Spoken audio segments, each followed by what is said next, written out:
Chers intervenants, chers amis de la Maison Heinrich Heine, j'ai le plaisir de vous accueillir ce soir pour le débat grand public, comme vous l'avez annoncé dans votre programme, qui porte le titre « La construction des genres dans les médias populaires en France et en Allemagne et aux modèles féminins qui y sont propagés ». Cette manifestation couronne une journée chargée, la première journée de votre colloque sur les magazines illustrés au cours de la période allant de la première moitié du XXe siècle à l'ère des humanités numériques. Après cette journée très chargée pour les intervenants et les chercheurs, je suis heureuse d'accueillir ce soir à la Maison Heinrich Heine plusieurs spécialistes de ces questions. Tout d'abord, pour tous ceux qui étaient là ce matin, c'est peut-être pas la peine de vous présenter, mais j'en profite pour le public extérieur qui est là, de présenter tout d'abord Madame Claire Aslanguhl, maître de conférence à l'université Paris 4 Sorbonne Université, maintenant, qui a organisé ce colloque. Ensuite, Madame Hélène Barr, enseignante-chercheuse à l'université de Francfort sur le Main. Ensuite, Madame Esther Göttke-Lück, je ne sais pas si j'ai bien prononcé, doctorante à Sorbonne Université. Ensuite, Madame Bérénice Zunino, maître de conférence à l'université de Besançon, qui va aussi animer le débat.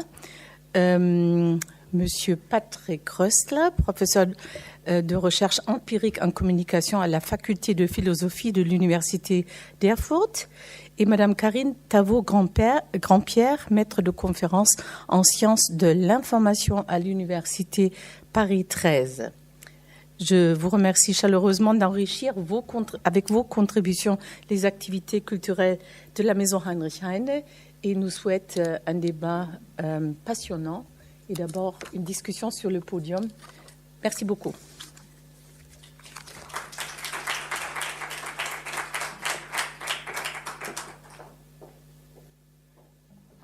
Donc on va commencer par en parlant chacun dans sa langue et puis à la demande, si vous avez besoin, on fera des petites traductions. On va vous présenter pendant quelques minutes chacun un angle particulier, une période particulière, voire un journal qui permet d'appréhender cette question de la construction des genres, mais en particulier la construction de l'image de la femme dans les médias depuis le début du XXe siècle, les années 20 jusqu'à aujourd'hui. Et c'est Monsieur Patrick Röstler qui va initier avec donc quelques minutes de présentation sur les illustrés des années 20.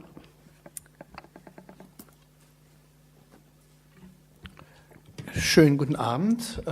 Ich spreche zu Ihnen auf Deutsch, aber Sie werden, denke ich, die wichtigsten Punkte übersetzen. Wir wurden gebeten, uns kurz zu fassen. Ich werde das tun, denn ich werde hauptsächlich Bilder sprechen lassen und ich werde zu jeder meiner Tafeln mit Bildern eine kurze These formulieren. Die erste These, und ich bin derjenige, der chronologisch beginnt in den 20er Jahren, lautet: Die neue Frau, die in den 20er Jahren erfunden wurde, ist auch eine Erfindung der Massenmedien. Sie sehen hier zwei Beispiele. Das eine ist eine illustrierte Beilage einer sozialdemokratischen Zeitschrift. Das andere ist das führende intellektuelle Magazin in Deutschland. Sie präsentieren die neue Frau als jung, als sportlich. Sie präsentieren die neue Frau als einen vollkommen neuen Typus. Die Realität für viele Frauen war aber eine andere. Der Aufbruch der neuen Frau, und das ist meine zweite These, war zunächst mal der Weg in die Berufstätigkeit. Dies war die entscheidende Weichenstellung, um unabhängig zu werden von, in Anführungsstrichen, dem Mann. Dieser Weg in die Berufstätigkeit führte aber nicht in Leitungspositionen, sondern zum einen in Bürotätigkeiten. Sie sehen hier die Verkäuferinnen auf einem Foto. Und gleichzeitig auch natürlich in die Fabrikarbeit. Und hier sehen wir als anderes Beispiel die Kämpferin, die mitkämpft für die Rechte der Arbeiterinnen. Das Bild, das dem gegenüber gezeichnet wurde von der mondänen Welt, insbesondere in den Hauptstädten Berlin und Paris macht da keinen Unterschied, ist ein ganz anderes. Hier sehen wir den verführerischen Vamp, der männermordend durch die Gegend zieht, bestenfalls gegen 14 Uhr aufsteht und die Nächte durchfeiert, aufgeputscht von Mitteln wie Kokain. Diese Welt, die hier propagiert wird, ist eine Welt der Revuen. Sie sehen ein Beispiel, die Tiller Girls, eine berühmte Tanzgruppe in Deutschland. Es gibt in Frankreich sicherlich Parallelen. Das zweite Bild, das immer vermittelt wird aus dieser Zeit, ist das Bild der emanzipierten Frau als Autofahrerin. Tatsächlich war der Anteil der Frauen, die einen Führerschein hatten und Auto fahren konnten, unter 1% in Deutschland. Aber dies sind die Bilder, die die Medien vermittelt haben. Ein weiteres wichtiges Bild war das der Frau als Sportlerin. Sie sehen hier auf einer Zeitschrift schon vor dem Ersten Weltkrieg die Frau als Skispringerin und Sie sehen auf dem anderen, ein Foto der Woche, Mitte der 20er Jahre, Gymkhana, eine Art Zehnkampf-Zirkeltraining, an dem sich auch Frauen auf dem Eis beteiligen konnten. Sportliche Ertüchtigung war ein wesentliches Kennzeichen für die neue Frau, die aufgrund der Berufe, die sie jetzt ausübt, Angestelltenberufe unter anderem, nun ja auch Zeit hatte, sich zu ertüchtigen. Gleichzeitig beobachten wir eine Reformbewegung, eine Lebensreformbewegung, die ganz sehr stark mit der FKK-Bewegung, mit dem Nudistentum verknüpft war. Was uns heute irritiert ist, dass damals ohne große Prüderie, zumindest in an deutschen Kiosken, Zeitschriften der Lebensreformbewegung verkauft werden konnten, die nicht sehr zurückhaltend waren in ihren Darstellungen. Auch dies trug bei zu einem neuen Frauenbild. Das dabei uns heute verstören mag, dass auch zum Teil sehr junge Menschen, nicht nur Männer, auch Frauen gezeigt wurden, liegt daran, dass es damals ein vollkommen anderes Verhältnis gab zu dem Thema Pädophilie, als es das heute gibt. Und schließlich und endlich hat sich die Frau auch damals definiert. Zum einen in ihrer Beziehung über den Mann. Es gibt hier eine Zeitschrift, die Sie hier sehen, Wir und der Mann, wir, die Frauen und der Mann, wo es darum ging, überhaupt mal eine neue Position zu finden, der neuen Frau im Vergleich zu dem Mann, der als Patriarch ja lange Jahre die Gesellschaft bestimmt hat. Und ein ganz wichtiger Weg dort hinein war Bildung. Frauen waren auch zunehmend zugelassen an Universitäten, an Lehranstalten, konnten promovieren, konnten irgendwann dann auch mal Professuren erreichen. Und auch dies wurde natürlich in den Medien der Zeit thematisiert. Sie sehen einen Buchumschlag hier, Helga studiert. Das Ganze hatte natürlich eine große Kehrseite. Die gesellschaftlichen Probleme, die mit der zunehmenden Freizügigkeit kamen, waren eine große Zahl von unerwünschten Schwangerschaften. Sie sehen hier auf der von Ihnen aus gesehenen linken Seite aus dem Tagebuch einer Ärztin. Es geht um den Paragraph 218. Abtreibungen waren damals, ich will nicht sagen an der Tagesordnung, aber kamen sehr viel häufiger vor, als man gemeinhin glaubt. Und letztendlich stellten sich die Frauen sehr oft die Frage, wie diese Frau auf der illustrierten Zeitschrift, Kinder kriegen oder keine Kinder bekommen, und seine Frage, die bis heute aktuell ist. Das waren ein paar Thesen, ein paar Einblicke in die 20er Jahre. Ich danke Ihnen sehr.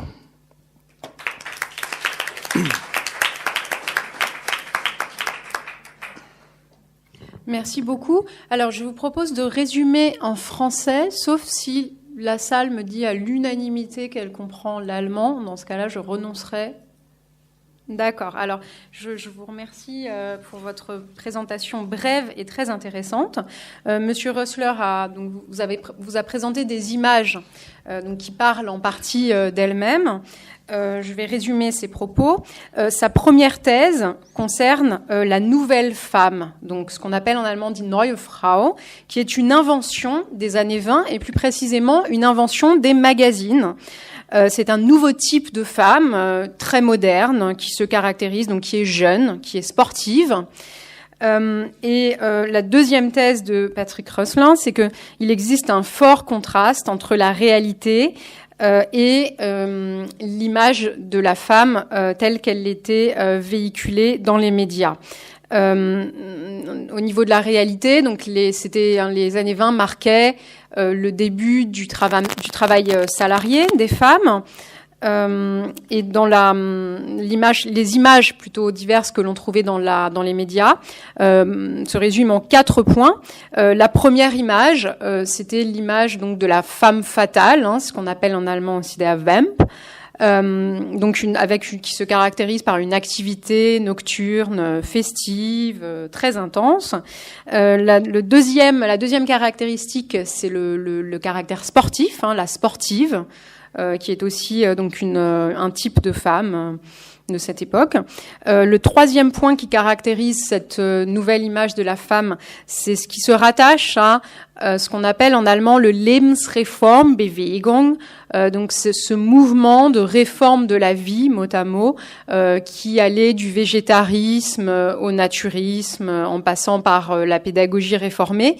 Monsieur Rössler a insisté ici notamment sur le naturisme. Vous avez vu, voilà, ces images de femmes dénudées, voire nues, donc et même de très jeunes femmes, ce qui peut paraître de notre point de vue choquant. Et on peut en déduire. Enfin, on sait qu'à l'époque, le rapport à la pédophilie était bien différent d'aujourd'hui. Et enfin, un rapport homme-femme qui était nouveau à cette époque, malgré la persistance et le poids d'une société encore très patriarcale. C'était aussi le début des études. Les femmes pouvaient commencer à faire des études, etc. Donc il y avait aussi une certaine libération sexuelle, avec une augmentation du nombre de grossesses non désirées et d'avortements. Donc ces 4 points caractérisent l'image de la nouvelle femme, telle qu'elle a émergé à l'époque dans la presse illustrée. Je vous remercie.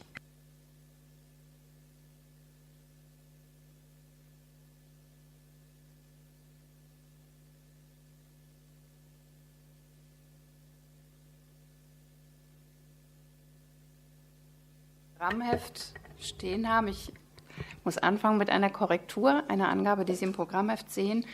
Ich bin keine Spezialistin für, je ne suis pas spécialiste de l'image genrée de la presse. Damit ich Sie jetzt nicht enttäusche mit dem, was ich im Folgenden vorstelle.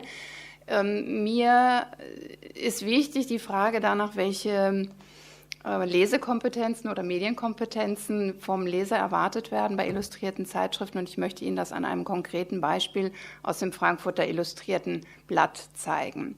Das ist eine Anzeige aus der Zeitschrift, aus dem Magazin Tempo.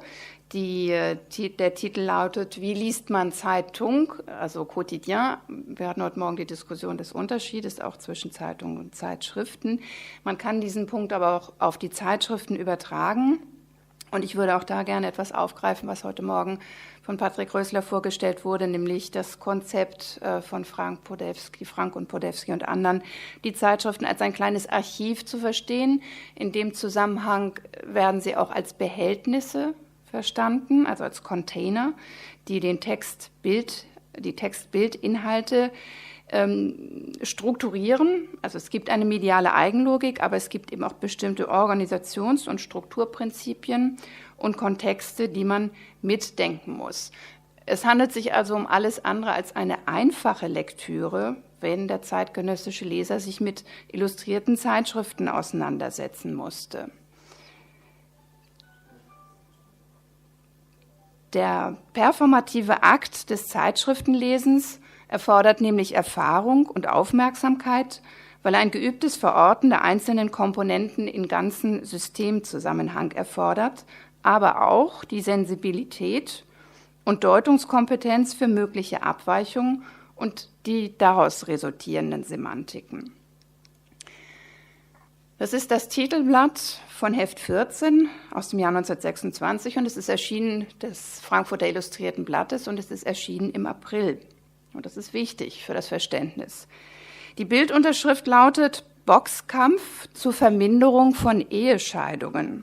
Zur Verminderung der Ehescheidungen ist jetzt in einem südamerikanischen Negerstaat ein Antrag der Frauen des Parlaments zum Gesetz erhoben worden, nachdem Mann und Frau verpflichtet werden, jeden ehelichen Streit im Boxkampf auszutragen, weil sich auf diese Weise die psychischen Störungen im Zusammenleben vermindern. Sie merken schon die Unwahrscheinlichkeit dieser Aussage oder dieser Nachricht. Es ist aber so, als wenn die Redaktion dieser Unwahrscheinlichkeit nicht so ganz traut, indem sie einen geografischen, fiktionalen Ort anwendet, der auch noch möglichst fern ist. Also das Wort der Utopie kriegt da wirklich eine wörtliche Bedeutung. Durch diese geografische Fiktionalisierung wird die Nachricht distanziert oder sie wird eben in die Ferne gerückt. Dem zeitgenössischen Leser ist aber sehr wohl klar, was es damit auf sich hat. Es ist das Aprilheft, das erste Aprilheft, das mit Scherzen durchzogen ist, ähnlich wie die Karnevalshefte, die ersten oder im Februar die Hefte. Und das ganze Heft ist mit Nachrichten durchzogen, die zwischen unglaublichen Wahrheiten und wirklichkeitsparalleler Lügenhaftigkeit changieren. Das betrifft nicht das komplette Heft, aber einzelne Seiten, zum Beispiel diese Doppelseite, die gemischte Nachrichten bringt. Da geht es um Geschwindigkeitsrekorde, Gesellschaftsereignisse, daneben aber auch den Bericht über golfspielende Ritter und über durch Sport zu sehr vermännlichte Mädchen, die in einer amerikanischen Zärtlichkeitsschule unterrichtet werden.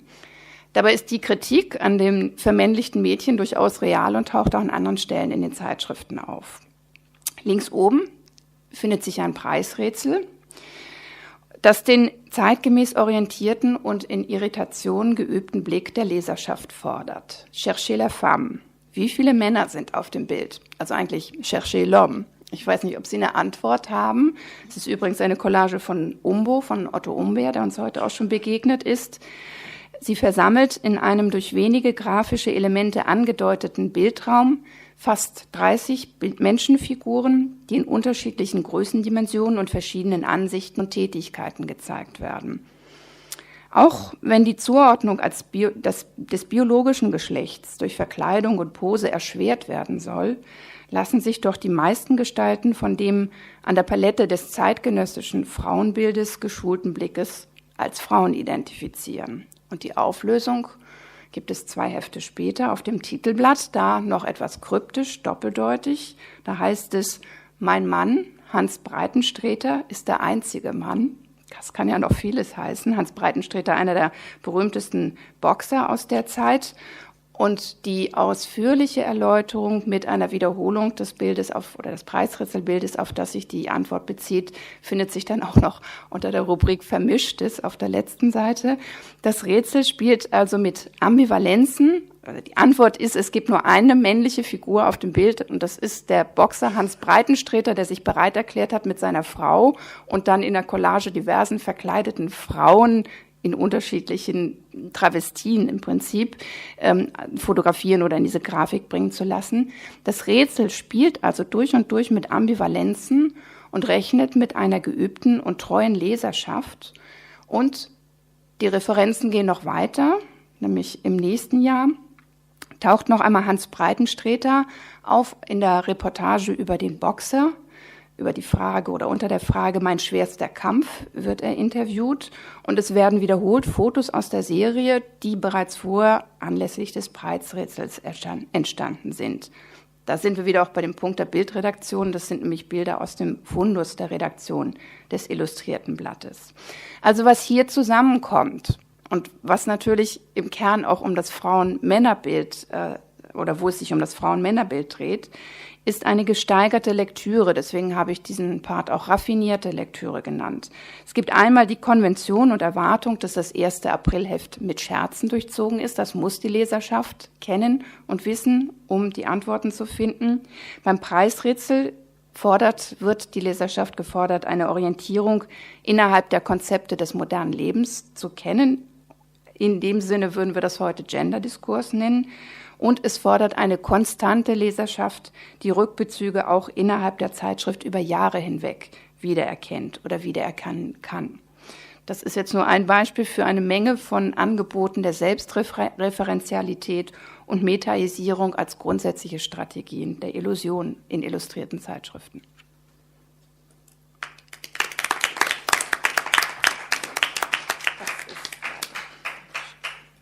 Merci. Alors, je vais résumer également les propos de Hélène Bas, qui a tenu à rappeler qu'elle n'est pas spécialiste des représentations des femmes dans la presse, mais qu'elle se propose ce soir de revenir sur cet aspect qu'elle a approfondi dans un article.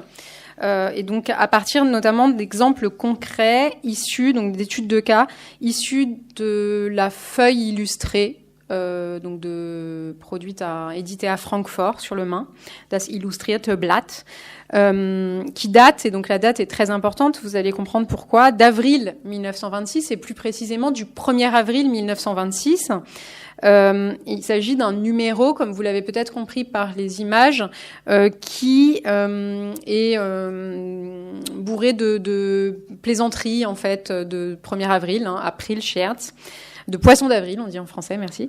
Et donc, on repère notamment plusieurs critiques de la masculinisation de la femme par le sport, par exemple, donc en partie de montage, mais derrière ces montages, la critique d'une certaine masculinisation des femmes existe réellement. On peut également trouver, alors Hélène Barr a évoqué plusieurs exemples, notamment des exemples de travestis qu'on retrouve ici. Et donc, pour résumer, il s'agit de jeux de connivence de ce magazine avec le lecteur, qui implique donc de connaître la ligne éditoriale du magazine sur plusieurs numéros, plusieurs années, donc ces jeux de connivence avec le lectorat. Et Hélène Barr a parlé en conclusion de stratégie d'illusion du magazine comme illusionniste au sein des années, durant les années 20, concernant la représentation des femmes dans la presse illustrée.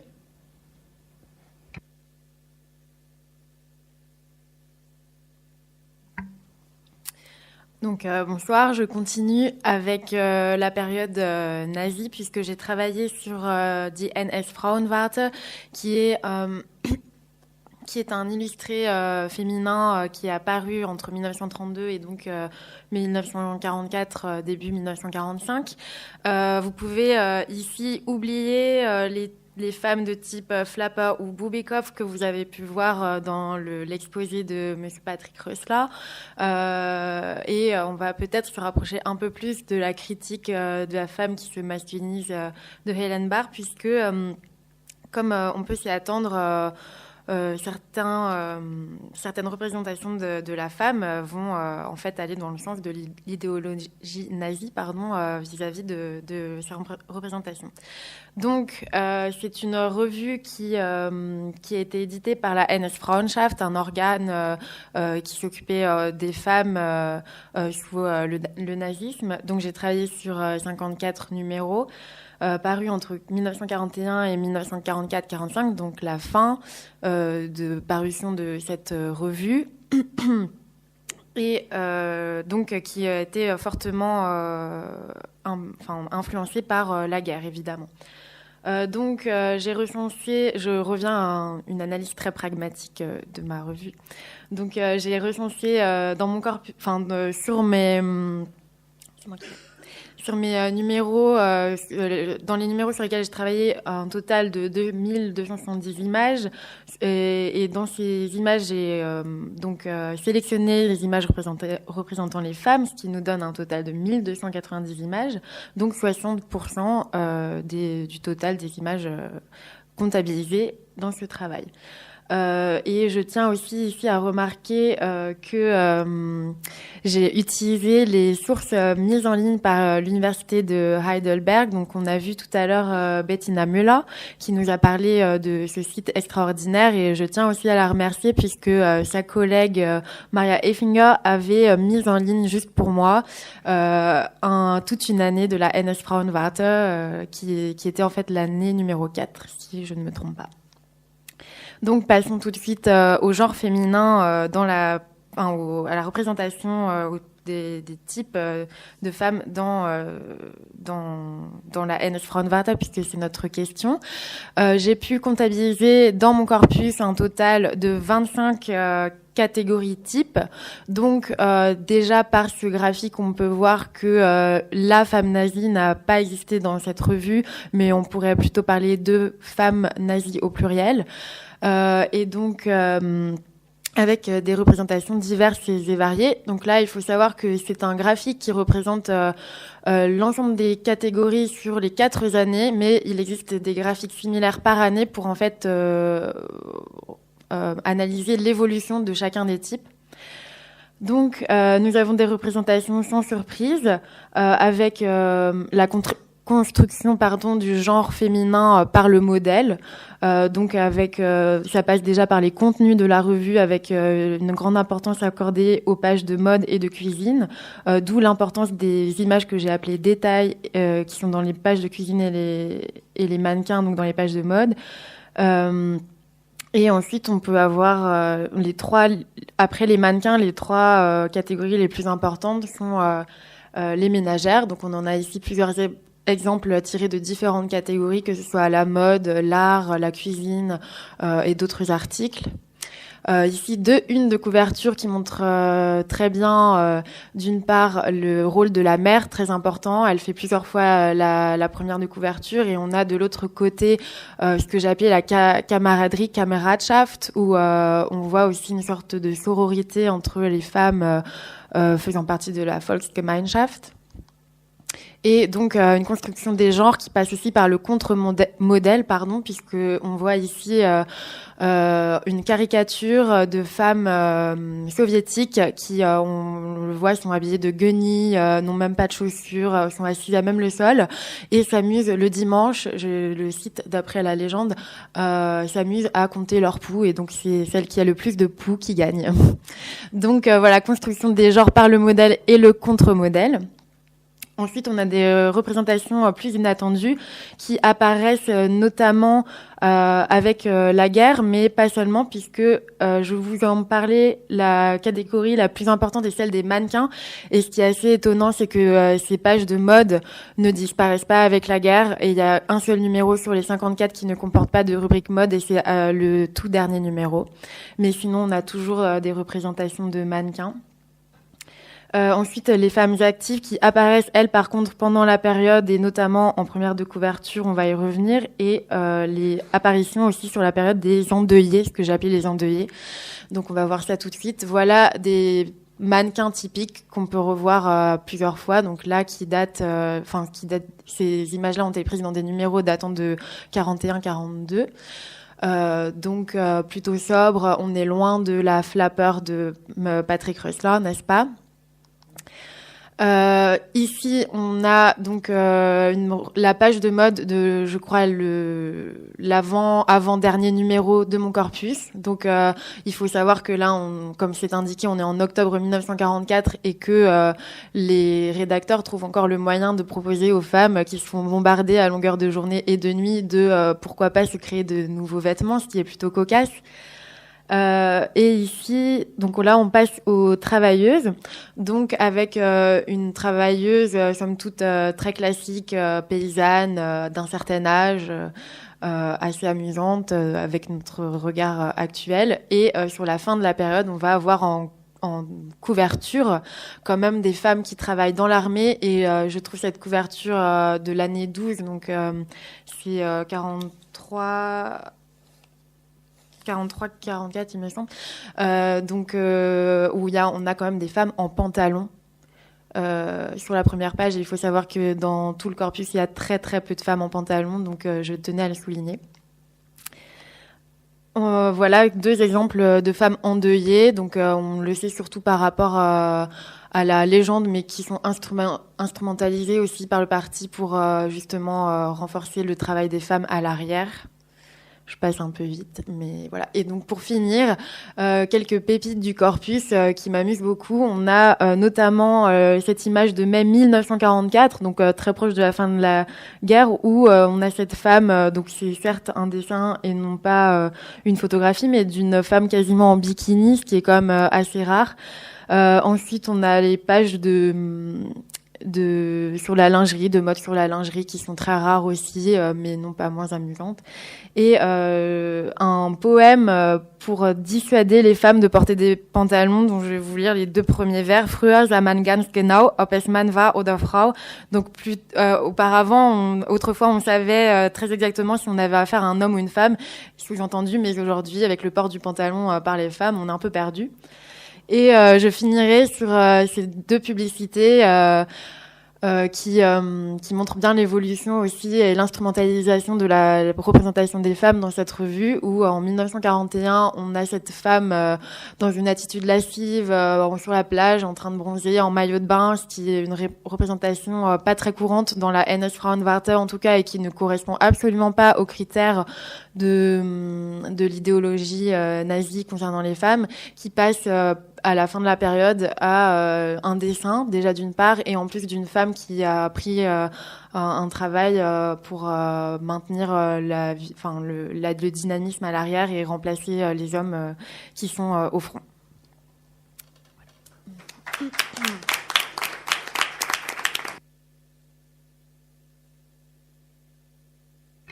Ich werde ganz kurz auf Deutsch zusammenfassen. Estelle hat sich in ihrer Masterarbeit über mit der NS-Zeitschrift die NS-Frauenwarte beschäftigt, die von 1932 bis 1944 beziehungsweise Anfang 1945 herausgegeben wurde. Diese Quellen hat sie in den Beständen der Universitätsbibliothek Heidelberg gefunden. Und sie möchte sich ganz herzlich auch bei der Bibliothek bedanken, die auf ihre eigene Nachfrage einen ganzen Jahrgang digitalisiert hat. Die Frauenbilder, die in dieser Zeitschrift transportiert wurden, kontrastieren ganz stark mit den Bubikopf-Frauen, was hast du gesagt? Sie stehen ja im krassen Gegensatz, oder? Ja. Hast du gesagt, genau. Also ihre Frauen stehen ja im krassen Gegensatz zu den Bubikopf-Frauen der 20er Jahre. Estelle hat ja eine Typologie der verschiedenen Frauenbilder in dieser Zeitschrift aufgestellt. Und zwar hat sie insgesamt circa 25 Typen gefunden. Darunter kann man den Modells finden, also Modells, die Hausfrau beziehungsweise die Mutter, die Kameradin, also Frau als Kameradin des Mannes, Frauen, war ja lustiger, als Obdachlose, also die als Obdachlose stilisiert wurden, die ihre Läuse zählen, und wer die meisten Läuse hat ja gewonnen. Und sie hat ihren kurzes Statement abgeschlossen mit unerwarteteren Frauenbildern wie der berufstätigen Frauen, also von dem klassischen Typ der Bäuerin bis zur Frau im Militär, die Hosen trägt, was damals ihrer Meinung nach äußerst selten war. Auch trauernden Frauen und Witwen, das war äußerst selten. Und abschließend wenige Frauen auch in Unterwäsche. Und dieser Frauentyp stehe ja auch im krassen Gegensatz zu der bekannten NS-Ideologie und die Stellung der Frau in der NS-Idéologie.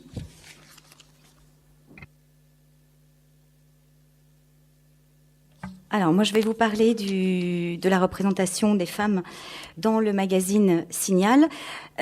Donc, ça sera le pendant, on va avoir des effets d'écho et aussi de contraste avec ce que nous a présenté Estelle, puisque Signal est un magazine de propagande, un magazine allemand qui a été diffusé dans toute l'Europe pour convaincre l'Europe entière que l'Allemagne était un pays formidable, moderne, sexy, où il n'y avait pas de racisme, pas de sous-hommes, enfin pas d'antisémitisme non plus. Donc on a un modèle très particulier de journal qui reprend un certain nombre de codes qu'on trouve dans Life et Paris Match. C'est pour ça qu'on appelle Signal aussi le Paris Match nazi. C'est un journal tout à fait officiel, édité par la Wehrmacht et par le ministère des Affaires étrangères, avec une surveillance plus ou moins étroite de Goebbels sur l'ensemble de la période. C'est un journal qui a eu un tirage extrêmement important, jusqu'à 2,5 millions d'exemplaires, dont 850 000 écoulés en France, vendus, pas écoulés gratuitement, mais achetés par la population française. Et c'est un journal qui a bénéficié aussi de moyens considérables, à la fois humains, financiers et matériels.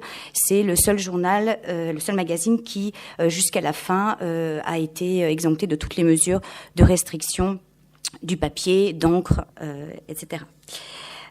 Donc c'est un illustré populaire qui fait une large part au divertissement. Ce que vous voyez dans l'un de ces sommaires illustrés qu'on ne trouve pas sur tous les numéros, mais qui est assez représentatif du contenu du journal. Vous voyez l'exemple ici du numéro 1 1941, qui illustre bien le ton du journal, la guerre sous tous ses aspects, la science, les animaux, mais aussi des femmes avec du sport un peu sexy, une skieuse en maillot de bain. Et puis quand on vous parle de culture, on vous montre un maximum de femmes en petite tenue. Voilà, donc la culture, le sport, très souvent à travers des personnages féminins. Alors, si on s'amuse à faire une étude des couvertures et des quatrièmes de couverture, c'est assez intéressant parce qu'on retrouve une répartition assez fixe sur l'ensemble de la période, c'est-à-dire sur le modèle de ce que vous avez ici. Donc ça, c'est la quatrième de couverture, ça, c'est la couverture. Si on les regarde déplier, la quatrième de couverture, on la voit en premier, n'est-ce pas, Karine? Et donc, vous avez très fréquemment cette répartition des rôles. La femme sur la quatrième de couverture, avec un sujet apolitique, divertissant, séduisant. Et puis, sur la première de couverture, des sujets guerriers, donc un char, un obus ou un soldat, typiquement. Donc, sur les couvertures, très peu de femmes, sur 112 couvertures, 14 avec des femmes ou des groupes de femmes, 84 montrant des hommes, et en revanche, sur les quatrièmes de couverture, 72 montrant des femmes, dont 51 en portrait exclusif.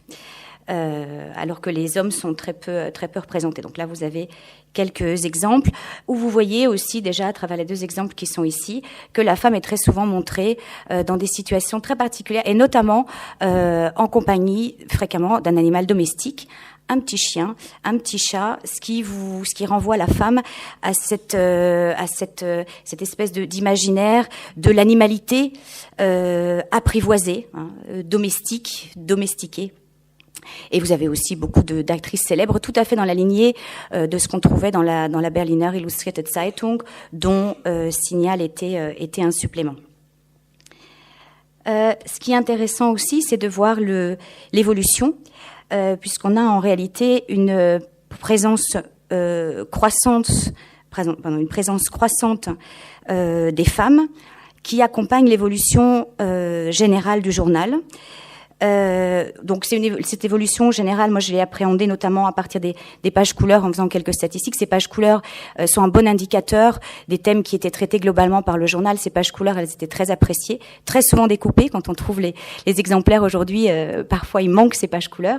Et vous voyez que on a de plus en plus, je ne sais pas si c'est lisible, donc vous avez de moins en moins de sujets qui traitent de la guerre dans ces pages couleurs et de plus en plus de sujets de type culturels et sociétaux. Et la présence croissance des femmes accompagne cette évolution. Plus on s'enfonce dans la guerre, plus on a besoin de divertissement, de culture, de moins en moins de reportages sur la guerre et de plus en plus de jolies femmes. Et ce n'est pas un hasard si 3 des 5 portraits individuels de femmes qu'on trouve sur toute la période en couverture. Donc 3 des 5, on en trouve 5 sur les 50 publications, et 3 d'entre eux sont sur l'année 1944.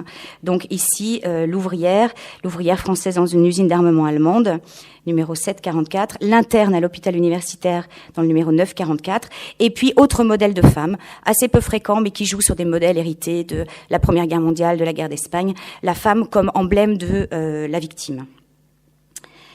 Donc tout ça, ces personnages féminins accompagnent un processus de fuite hors de la réalité, d'esthétisation, de réenchantement d'un monde de plus en plus difficile. Et si on va un petit peu plus en détail, on voit que ces femmes sont en réalité entre politisation et divertissement. Donc on aurait envie de les voir plutôt du côté du divertissement, mais de manière insidieuse, la propagande est souvent présente. Donc on trouve les femmes sur des sujets attendus, soi-disant apolitiques, et puis on réinjecte du politique, par exemple quand on traite de mode, puisque là, par rapport à la propagande interne, la mode est un sujet, un enjeu politique, concurrence entre Paris d'une part et puis Vienne et Berlin comme nouvelle capitale de la mode. D'autre part. Donc ça, c'est la présence attendue qu'on trouve aussi dans la NS Frauenwart, ces femmes très féminines. Il y a la présence aussi de personnages beaucoup plus inattendus, beaucoup plus originaux, des femmes scientifiques, des femmes aussi extrêmement inventives, mais c'est pas juste la débrouille, c'est la femme qui, comme une scientifique, va utiliser tout ce qui est à sa disposition pour soutenir la communauté nationale. Et vraiment rationaliser son comportement. Donc ça, c'est un phénomène intéressant parce que quand on regarde les couvertures, cette façade, on a l'impression que les femmes sont du côté de l'émotion et les hommes du côté de la raison et de l'action. Donc on aurait les pôles classiques de passivité, activité. Et quand on rentre dans le détail du journal, on se rend compte que c'est beaucoup plus compliqué que ça. Et les femmes sont aussi présentées comme actives et rationnelles. Donc on a... je vais très vite, mais on a une image beaucoup plus variée que ce qu'on pouvait attendre, une féminité multifacette, de l'ouvrière industrieuse comme une abeille. Vous voyez ici le graphisme très intéressant. Il est dit nulle part que c'est une abeille, mais vous avez ici la ruche. La mise en page avec le thème de la ruche. Donc vous avez l'ouvrière, l'épouse dévouée, et puis tout ce qui peut, la sportive bien évidemment, et tout ce qui peut permettre de manière plus ou moins ouverte de faire la promotion de l'État social nazi.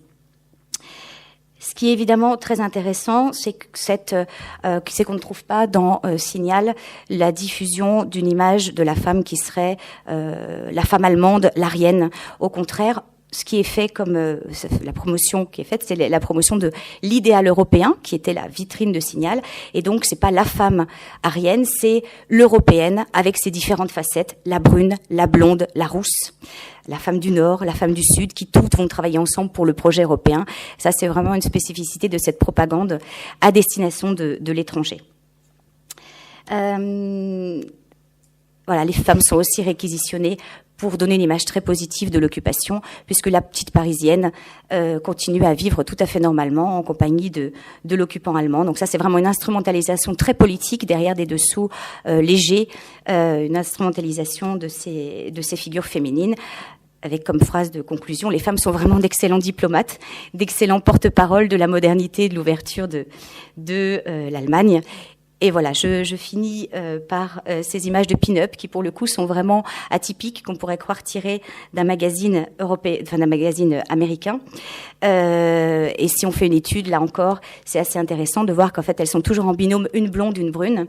Donc, c'est la femme sportive, mais ce n'est pas l'aryenne, c'est toujours l'européenne et pas l'allemande. Voilà. Merci.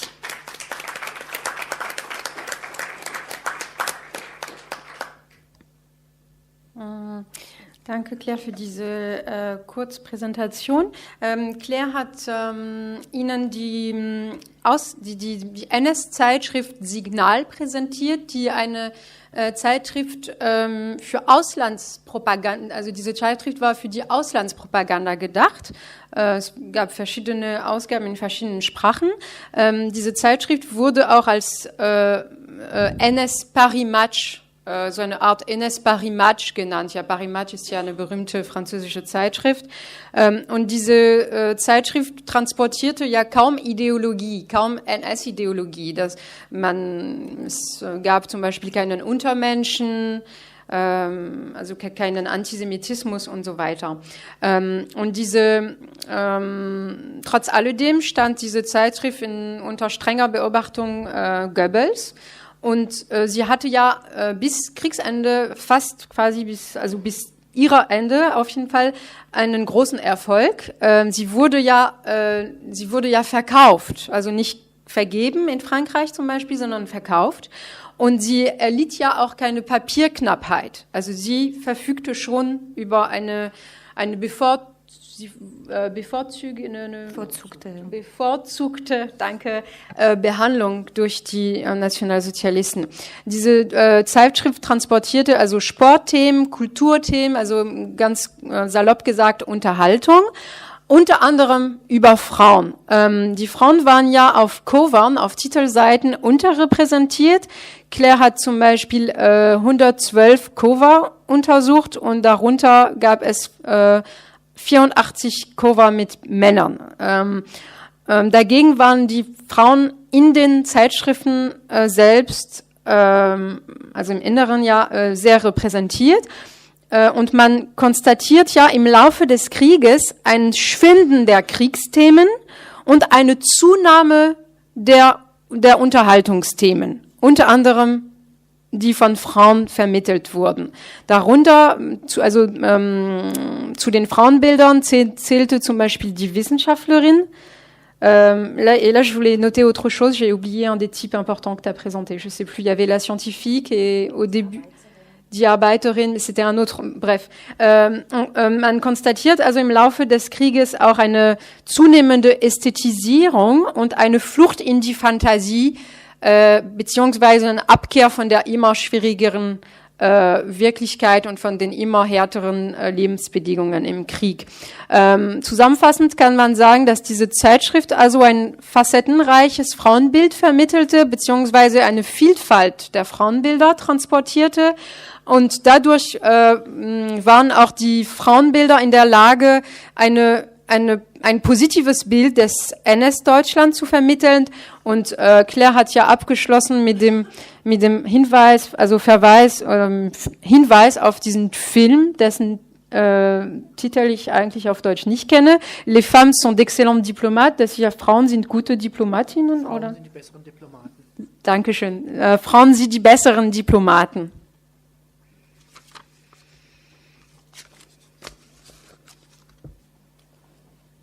Merci beaucoup Claire et Bérénice pour l'organisation de ces journées qui sont marathons mais passionnantes.